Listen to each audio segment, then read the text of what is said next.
that bring together employers looking for skilled talent and workers seeking jobs overseas. Different regulations govern the commercial interest of overseas employment promoters in different countries. And to further debate the topic, we would like to invite the moderator and the panelists on the stage to start the session on overseas employment promoters. What role should they play? So I would like to request Fatimah Afzal, Private Sector Development Advisor, DFID UK Aid, who will be moderating this panel discussion. And the panelists for this session are Kashif Noor, Director General, Bureau of Immigration and Overseas Employment. Can I also request Abdul Khalique, Chief Executive Officer, Mansol Manpower Solutions.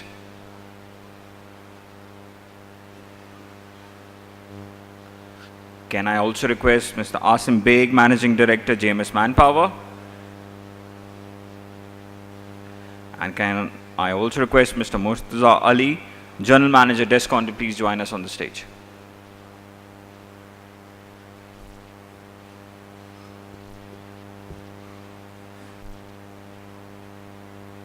Thank you, everyone.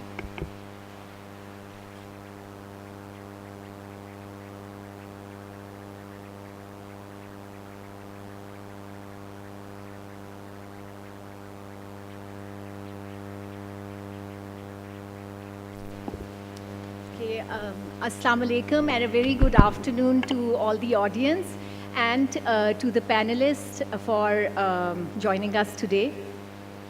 I know it's after lunch, but the good thing about this panel discussion is that it's a total departure from, or if not a total departure, quite a departure from the kind of things that we've been discussing in the morning. So in the morning, we heard a lot about soft skills, the importance of soft skills for finding the right jobs and meeting the employer's needs. We heard about the nationalization of jobs in the Gulf and overseas. And we heard about the other challenges in equipping the people with the right skills. But the focus of this panel discussion is going to shift the spotlight from the topics in the morning to the intermediaries who connect the talented workers with the employers and the policy and regulatory environment in which that happens. So the topic of this discussion is how to strengthen the role of the overseas employment promoters so that Pakistanis can find better jobs and better paying jobs and better terms of employment in the overseas market. Social networks are a very important mechanism through which people find jobs. But unfortunately, not everybody has recourse to social networks, family and friends, to find the jobs that they want, they want to take up. And the challenge is further exacerbated for particularly those who are disadvantaged because they have minimal education or because they lack the exposure or they simply don't know how to apply or where to look for jobs, how to present themselves, what to expect in foreign markets. And it is in this context that the role of the overseas employment promoters becomes very important, because they become the critical bridge that connect the employers with the workers. And in fact, in a lot of the countries, what employers have done is that they have appointed dedicated overseas employment promoters to look after their recruitment needs. So having said that about the overseas employment promoters, the market of the overseas employment promoters is governed by the policies and regulations, which is the prime responsibility of the Bureau of Immigration and Overseas Employment. And the mandate of the Bureau of Overseas Immigration and Employment spans basically three broad areas. One, it is the interest of the workers, the welfare of the workers. And in this context, the Bureau is responsible for their briefings when they go abroad. It regulates the emigration. It looks at the policies that are more enabling. And number two, it looks at diversifying and deepening the markets, the countries to which the Pakistani workers can be exported. And thirdly, The Bureau is also charged with supervising and licensing the overseas employment promoters. So having said that, I'm going to start the panel discussion with my first question to Mr. Issam, who is an overseas employment promoter. And my question relates to the perceptions about, the very controversial perceptions about overseas employment promoters, that they are exploitative, that they charge exorbitant fee to the poor, and they're not always transparent in the terms of employment that they're offering. And the fact that the Pakistanis, especially the ones who are going abroad on vocational trades, have so far and few opportunities in Pakistan that makes it all the more exploitative. So what do you think is the reason for this perception? Thank you, Fatimah. Unfortunately, the perception is to an extent, I agree with the perception, because in our field, there are a lot of sub-agents who are handling our recruitment as well. For example, I'll give you an example. It's not the OEP who's charging an extra amount to these guys, because the OEP is responsible and governed by the Bureau of Immigration. So if we do any hanky-panky, the Bureau of Immigration or the protectorate, concerned protectorate, will get into action. Unfortunately, it is the sub-agents who have grassroots connections in their people, the intending immigrant. For example, if I advertise in the newspaper, not many, 20-30% people will show up. But if I tell these sub-agents, what they do is they go to their villages and they get buses full of these candidates. And the reason why is that, unfortunately, the intending immigrant is trusting the sub-agents more than the OEP. And the sub-agent has no legal framework, and he's not responsible to anyone. We are accountable to the Bureau of Immigration, but the sub-agent is not. So the intending immigrant will be happy to pay an extra fee to the sub-agent rather than to the OEP directly, because they know the guy that he's not going to run away. So in that, I would say the government should also throw some awareness programs into grassroots villages, into grassroots people, where people see, for example, in Rawalpindi, not many people in Rawalpindi would be interested to go, but in the southern Punjab belt, there will be a lot of people. We don't have that kind of approach in those rural areas.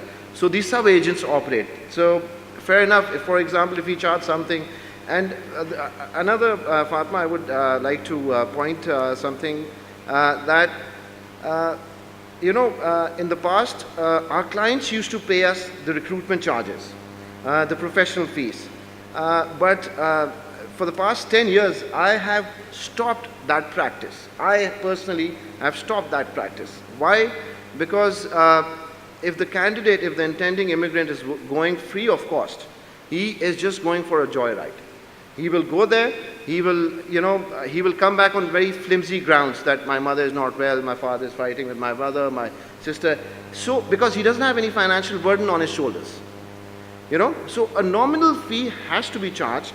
A nominal fee has to be charged so that the candidate is going there, he's working, so that he knows that he has to send that money back to his village or whoever he took the money from.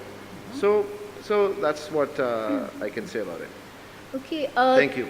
You've raised a couple of very important and interesting points that I'm going to take to Kashif.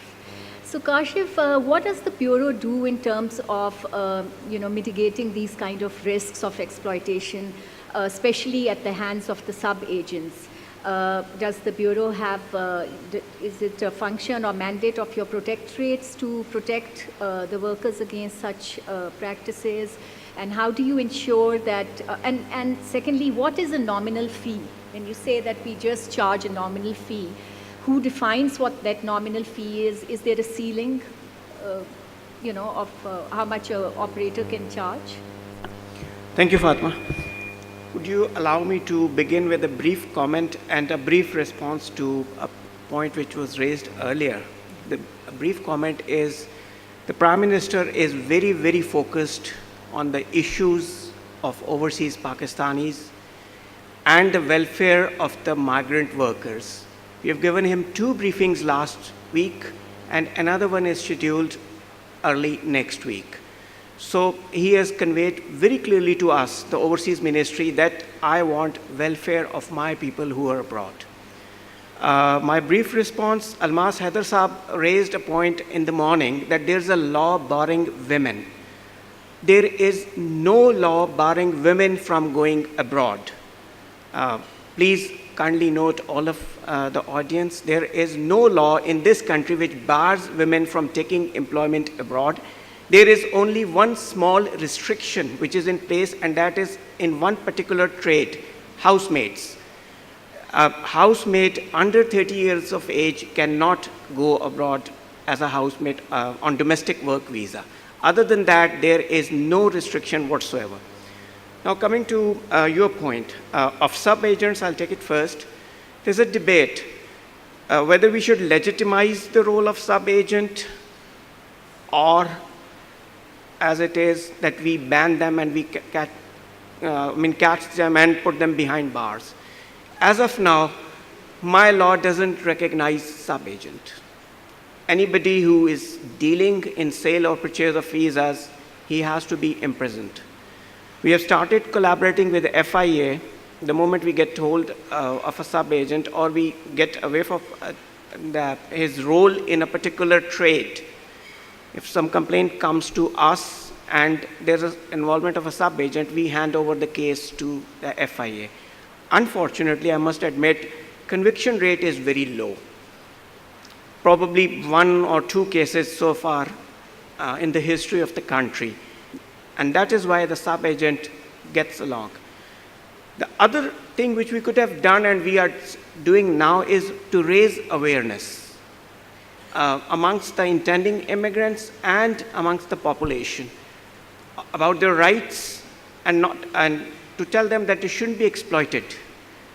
We are running a SMS campaign, about 4 million SMS going out every month, and we are targeting age population 20 to 35, who are most likely to go abroad.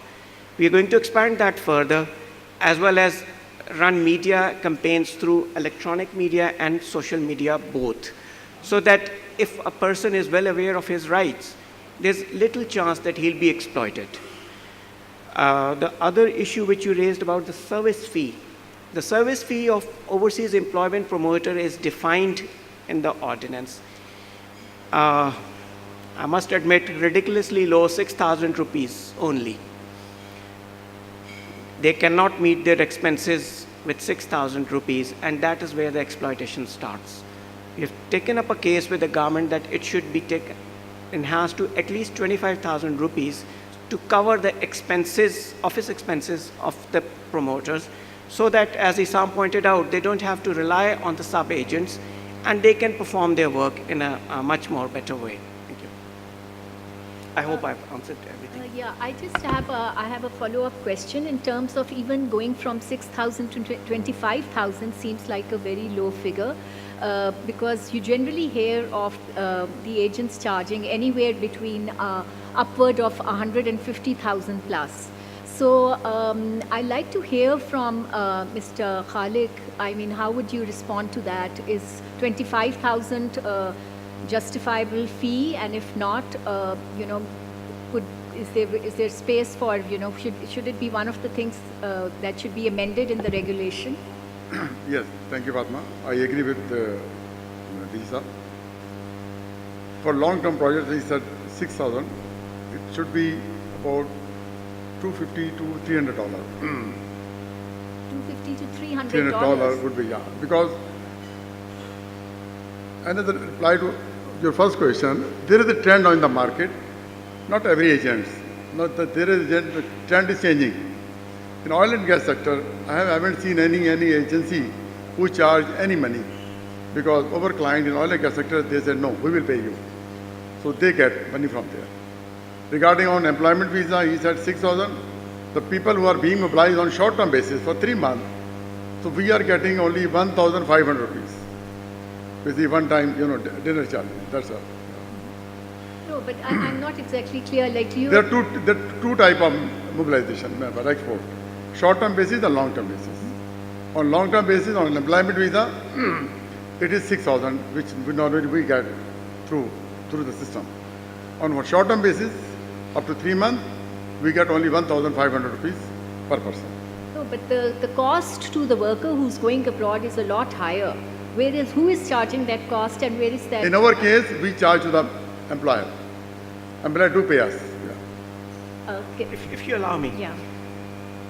What the government is now doing is that we, as government, as well as on the platform of Abu Dhabi Dialogue and Colombo process, where all the labor sending countries as well as the labor importing countries, especially in Gulf, are part of it, we are trying to take it to the employer pay model.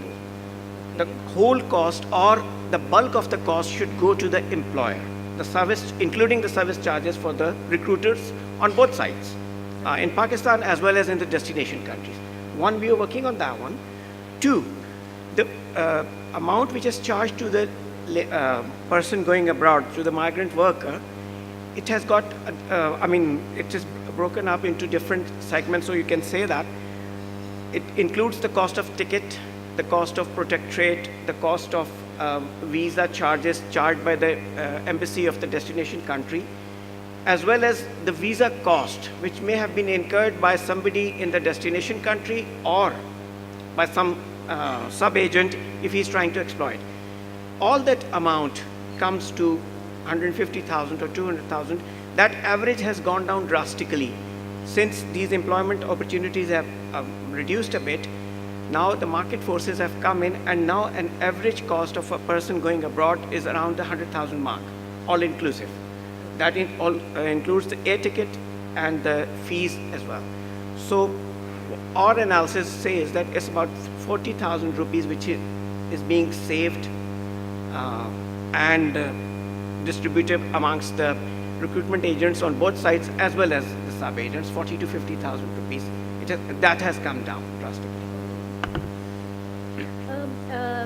My question is to Khalique Saab, you and to Issam.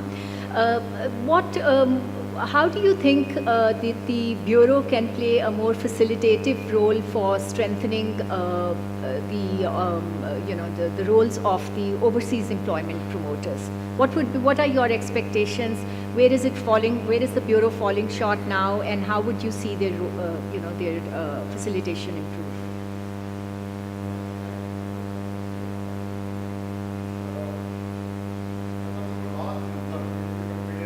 As far as our law is concerned,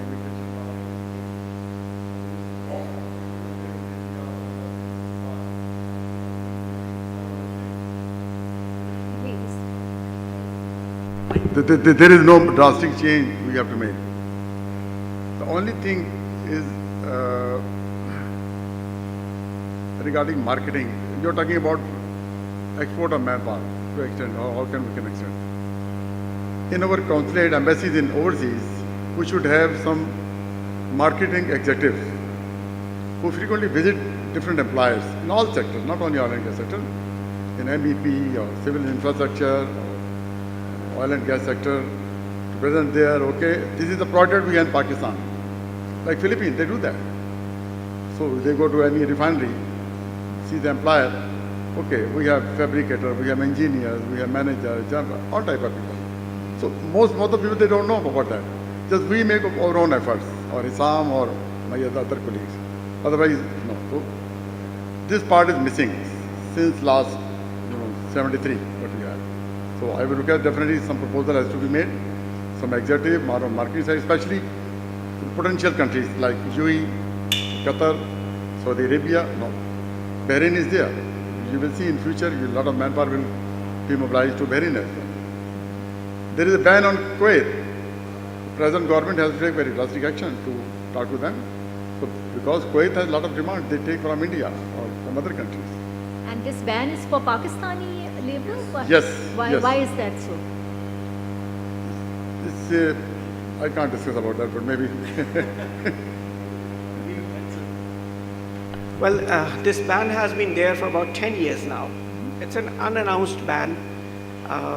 Our diplomacy on both sides is working to get it lifted. And again, for the audience, the Prime Minister has raised this issue with Kuwait as well. And Bahrain, he's instructed the Foreign Minister, we're talking with Bahrain as well.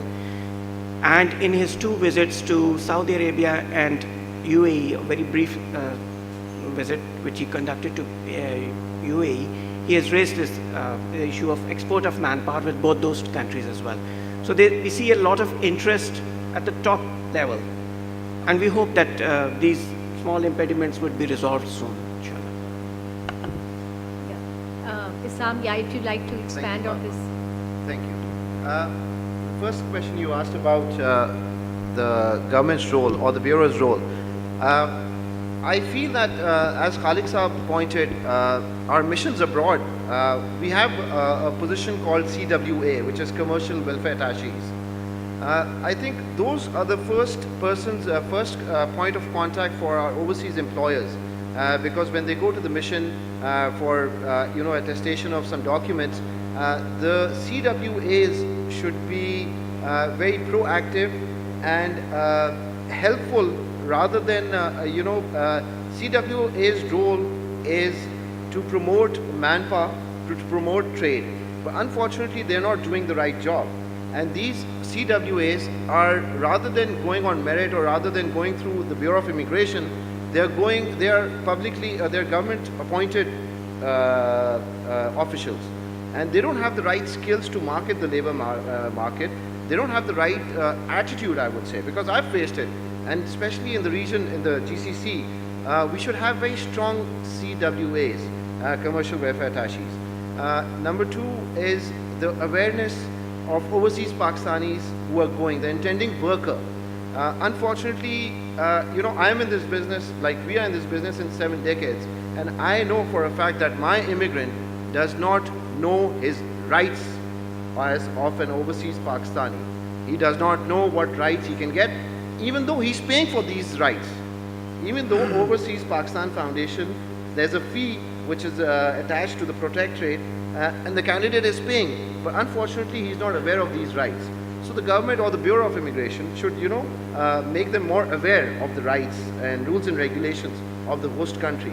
So, by doing that, we are automatically improving our quality of workers, their attitude, and then, hopefully our employers will be happy as well. That's it. Yeah, thank you. But there is, at least on paper, there is a briefing that the Bureau conducts. So how adequate is that briefing, and how long is it for, and what does it cover? And would it be something that would be more useful in, let's say, part of the curriculum of the skills trainings that are provided to the workers before they are going, or to the students when they are enrolled in schools? I mean, how can I basically want to get to the heart of how adequate is this briefing, and what does that cover? Not very adequate, I must admit, just half an hour before he departs. What now we have done a few things, and things we are in the process of doing is to take it to use the mobile technology, give him an app or a small video or a clip which tells him of his rights, of his obligations, as well as make it binding on the overseas employment promoters, that they should also educate him before bringing him to the Bureau office for protection. Because in most of the cases when he comes to us, he is in a hurry and he wants to board the flight the same evening or maybe the next day, and he wants to leave ASAP. Fatimah, can I add something? Yes. At the same time, secondly, which is the most important thing I feel, is that the government, I'm not talking about the Bureau itself, just the government of Pakistan, that they should have more job fairs.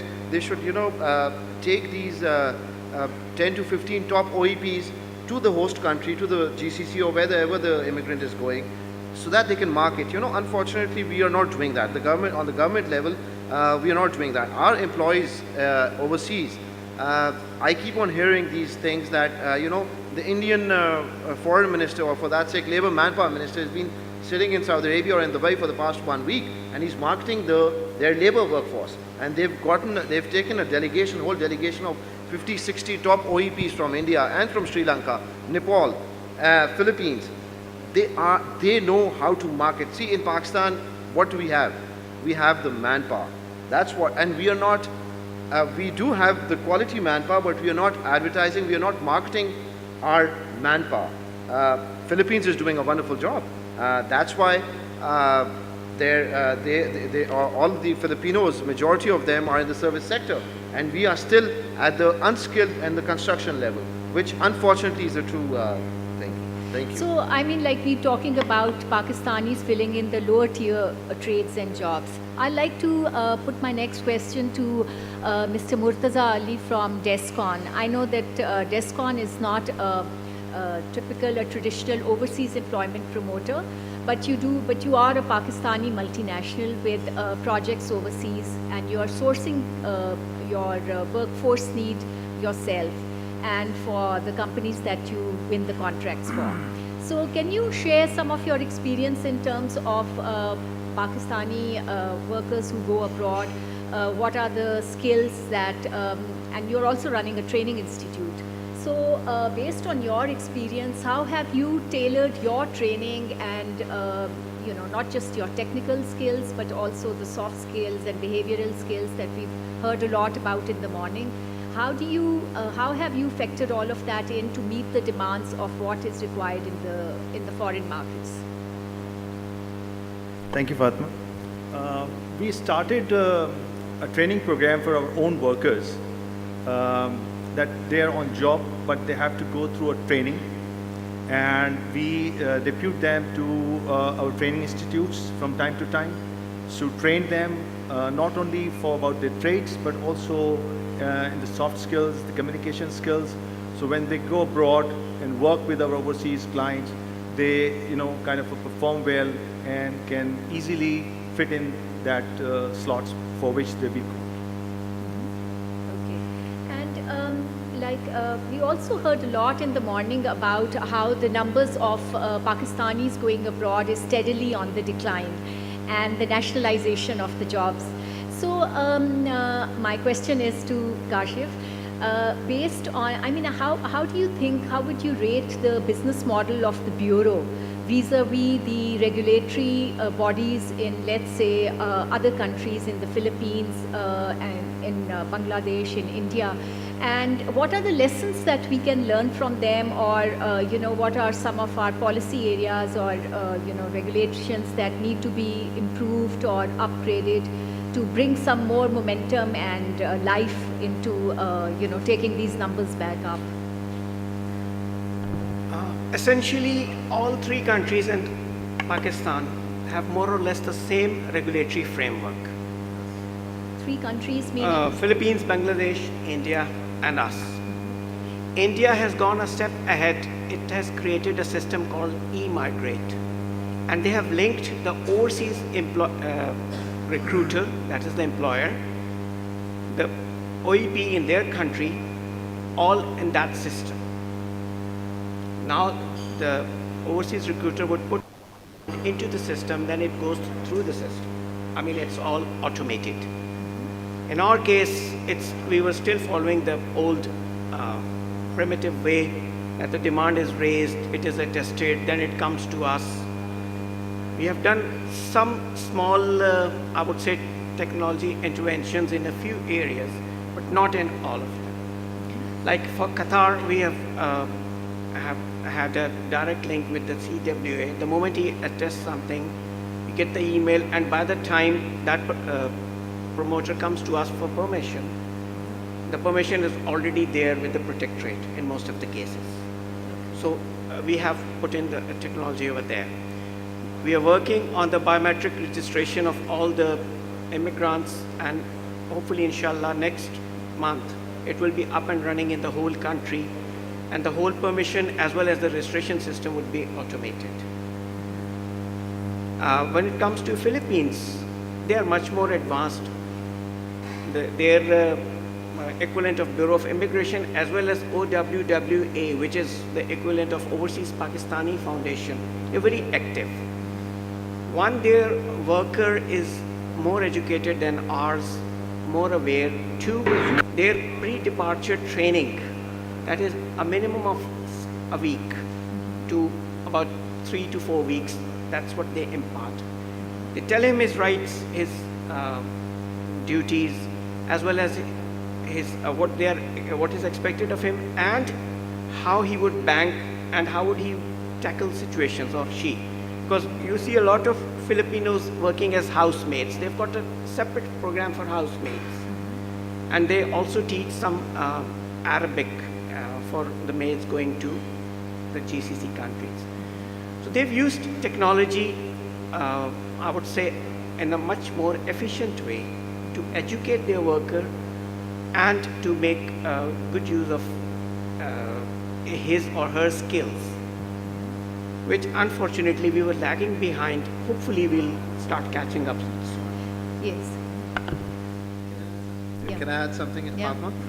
Another reason of this dip is, Fatimah, because of the current crisis in the Middle East as well. It's not only what the Pakistani workforce has gone down, it's all over the region, in the subcontinent. I was looking at Indian numbers and the Sri Lankan numbers, they've all dipped down.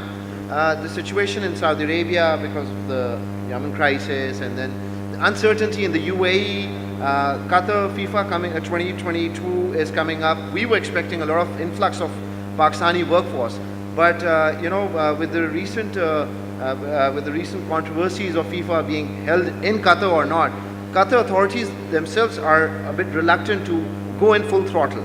So I would say in the last 24 months, overall in the region, in the GCC, there was a dip of construction field or for that sake in hospitality. So one factor is that as well, that there was lack of demand rather than we were not supplying enough workers. It was lack of demand as well. Okay. Just wanted to add.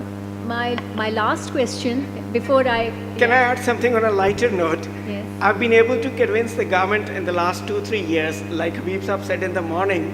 That's why they did ask me that I've been able to convince on all those factors and get my targets reduced, and I've been meeting those targets. So that is why my job didn't get online, but this is on a lighter note. Okay. So, instead of revising our targets downwards, and this is an open question to the panel, anybody who's who would like to add to this, what are the possibilities of having more, women operators, overseas employment operators, and more jobs for women, exploring more jobs for women, particularly in the hospitality and the service, and even as domestic staff. Because we heard in the morning that countries like Turkey and Malaysia, which have similar cultural and social contexts, don't have that issue, but we do. So, what are the gentlemen sitting here on the panel, have to say on that, and how can that objective be furthered? There is chances after March, maybe Malaysia will open for Pakistan. Sorry? Malaysia will open for Pakistan, and then our female workers, the age limit just briefed by Kashif, they can be mobilized there as well. So this is the only country where we can mobilize these people. Because there is no such demand in Turkey or in other area or in any other country, especially in the Gulf, there is no demand of female workers. No, but like in the Gulf, there are a lot of ladies who go there as sales girls, as domestic help. Peanuts.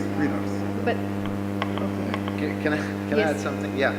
Fatimah, as the Director General said, that we do not have any bar on female workers being employed overseas, but there is a clause where our female workers cannot work in household because of exploitation of any sort. But at the same time, as you pointedly said that there is a lot of requirements in the retail industry in the GCC for female workers. And we are striving to recruit female workers, but when you see the service industry, as an OEP, as a company, what the challenges I face with female workers is the lack of confidence, the lack of soft skills required to operate in the service sector as compared to a Filipino for that sake, or as compared to a Nepali for that sake. you know. So they're more confident, they're more fluent in, unfortunately, they're more fluent in English than us. So what we as promoters should do, that, and PSDF as well, and what they're doing right now, is to train female workers and get their mindset to work overseas as well, rather than, you know, giving them sewing machines and working in households in Pakistan. They should have that kind of ambitious plan as well, to work overseas as well. And the household, the biggest employer for Philippines is household mates. You know, it's not the retail. So if the government can, you know, ponder on the clauses that they cannot work in household, maybe then in a way we can enhance our numbers recruited in female workers to the Middle East, or for that sake all over the world. But Kashif Saab said that it's only ladies under 30 who can't go. Under 30 in one only trade. in one trade. Yeah. So it's that's housemates. okay. So I think Fatimah, just the keep in time. mind, Please, you. I just want to update that in case of Descon, though we are into construction business, but we have mobilized a lot of ladies from Pakistan in the Department of HR, Administration, Planning, and Young Engineers. Okay. Okay. So how have you been able to do that? Are there any you know, lessons or experiences insights you'd like to share in order to encourage more women to you know, to explore job opportunities abroad? What I would say is that we gave opportunity to mostly people who have joined Descon in Pakistan. So after spending some time here in Pakistan, we give them opportunity to go abroad and work for Descon Abu Dhabi and Descon Qatar businesses. I see. So you are different in a sense. Yeah, you have it's your not own that we have some kind of a training program for them and they will go and they'll be trained and they'll be mobilized to the overseas. Okay. Okay. Can I just add a brief comment? We can increase our numbers in, just one sentence. We have to go for upskilling and customized training, which suits the employer. There is no shortcut. That is the only solution. If you have to survive, you have to do that. Thank you. I think we don't have any time left, but since this is the second last panel, I'm taking the liberty of opening the house for maybe 2 questions. So if there are any burning issues, and yes.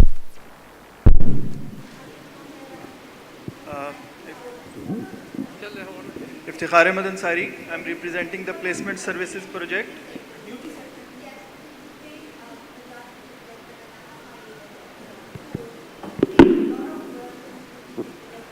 In Gulf, almost, you know, out of... If you can repeat your question so that the audience can hear. I would like to know that you are not discussing the beauty sector. Is there any kind of job in salons, especially? Well, it's open.